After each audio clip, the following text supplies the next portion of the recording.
Preparing for your optimal performance is what most everyone listening here is trying to achieve. That could be winning the national championships, completing your first triathlon, or winning the group ride on the weekends. Performance is fun, and I haven't met anyone yet who would disagree with me on that. But developing performance takes work, it takes time. It's done in the training and learning how to train and recovering from the training.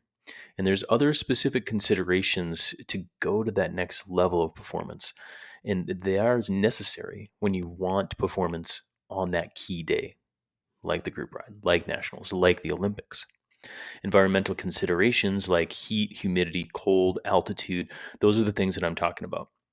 Over the next several episodes, I will be talking to physiologists, professional athletes whose jobs are to win medals at the Tokyo Olympics.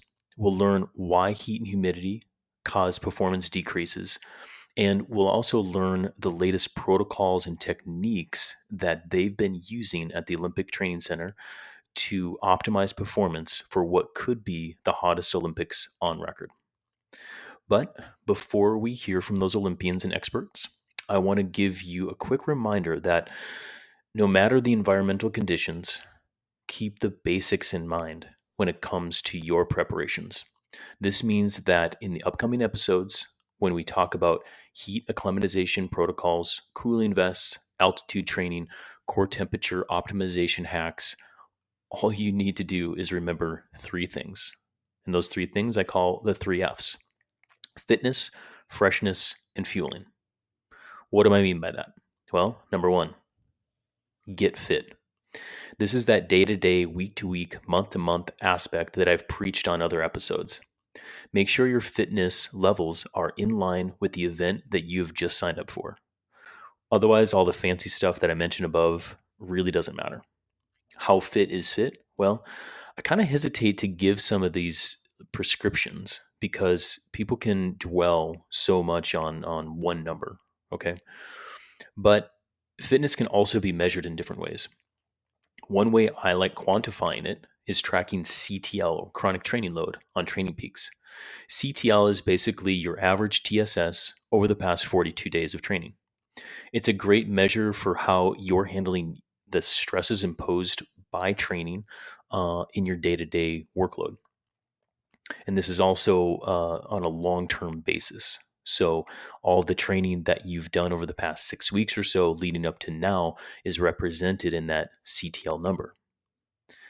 Here are some ranges of CTL in TSS per day for various athlete groups. Pro cyclists will target anywhere between 100 and 140 throughout the season. That's their target CTL just before they come into a main event. Now, that's like a pro continental rider, a Tour de France rider, a pro tour rider. They'll escalate all the way up to about 200 coming off a Grand Tour. And you think about a CTL of 200. I mean, that's ridiculous. It's huge. Like a normal person should not strive for that. Okay, but just to give you some context of what the pros are doing, I wanted to share that with you. A Cat 1 or 2 rider may be looking at a targeted CTL of 95 to 135 for key events, and that kind of depends on the high and low, if they're racing criteriums or long road races, something like this. Cat 3s and 5s on the road, anywhere between 50 and 95. If you go to the triathlon side and elite Ironman athletes, again, they're going to go kind of up toward like the Tour de France riders on that high end, but anywhere between 130 to 195, something like this. Novice Ironman athletes, maybe they want to do their first one or something.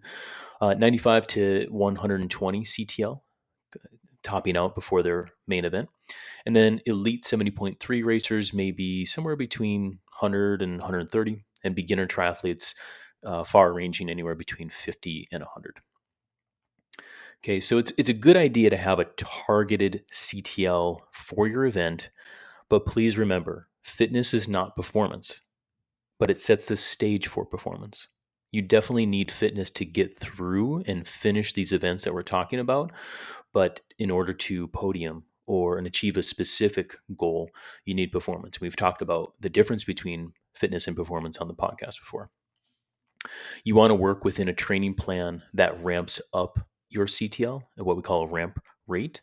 of about 3 to 7 TSS per week on average, so that you're arriving to your main event at a time period with an optimized CTL for you. And that's what we call fitness. Number 2, freshness.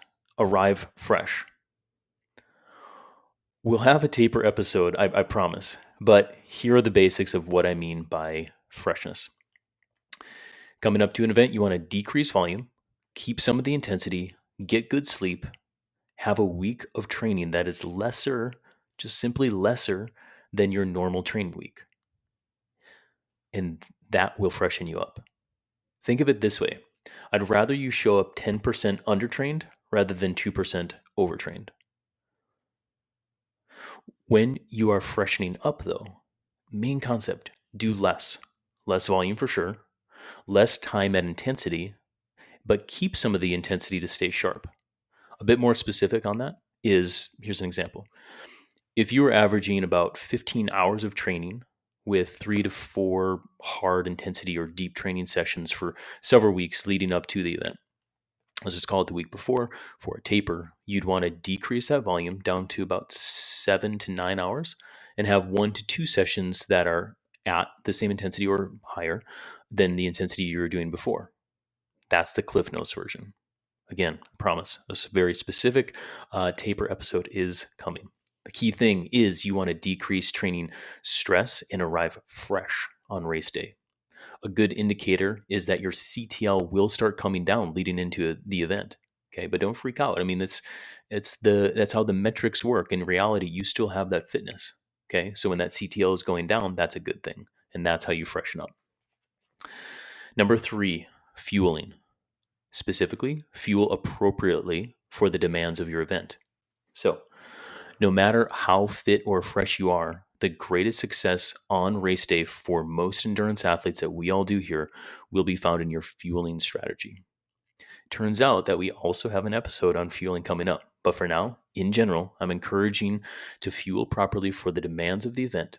This means that having a plan with hydration, carbohydrates, and sodium, practicing it in training, adjusting for the foods and fluids that suits you best, and then deploying that on race day. Here are some broad guidelines, once again, because I want to kind of set this up, especially for that next episode. But big picture, if we're doing 2 hours or more of hard training and racing, I want you to be shooting for 30 to 90 grams of carbohydrate per hour, 20 to 40 fluid ounces of hydration per hour, and 300 to upwards of 1,000 milligrams of sodium per hour. Sport drink is one of the best ways to do this. A few things to consider and know when you're looking to get a good sport drink is, number 1, you want to make sure that the drink mix is using 2 types of sugar, primarily glucose and fructose. Why? Well, it matters.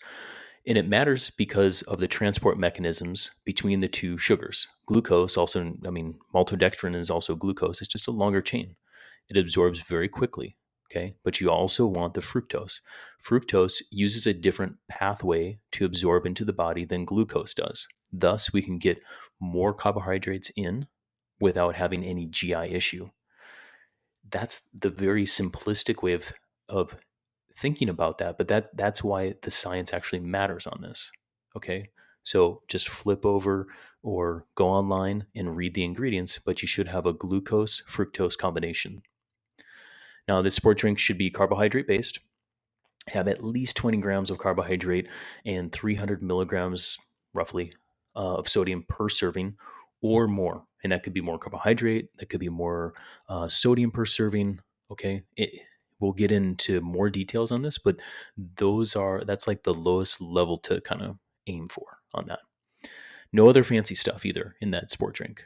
Maybe caffeine, but you don't want anything else. You don't need amino acids. You don't need herbs. You don't need proprietary blends. Okay. Just keep it very simple. 2 different types of sugars. Make sure that there's sodium in it, maybe some caffeine. And then always practice your fueling plan in training before racing. That will be a common theme that you'll hear from the upcoming episodes that we're talking about in terms of a hydration and fueling plan, as well from the Olympians that I talk with, as well as the physiologist. But then in other upcoming episodes about fueling and performance, training or racing that is 2 hours or more with threshold efforts or above, you'll want sport drink with carbohydrates and electrolytes. Like I said, you want to drink early, drink often, consume to the top level of hydration and nutrition that your gut can handle comfortably without issues. How do you find that? Practice. Dial it up, practice more, and dial it up to the point where you're having some issues, then dial it down. It's as simple as that. Like I said, more details to come, but fueling is your golden ticket. And I love this podcast because it allows CTS and me personally to communicate everything that we've learned over the years and share connections. We can go deep into some crazy areas of human performance and talk about silly, nerdy stuff weekly and have a lot of fun with it. But none of that super specific, nerdy stuff matters if you don't get the basics down and keep the basics in mind as you're developing.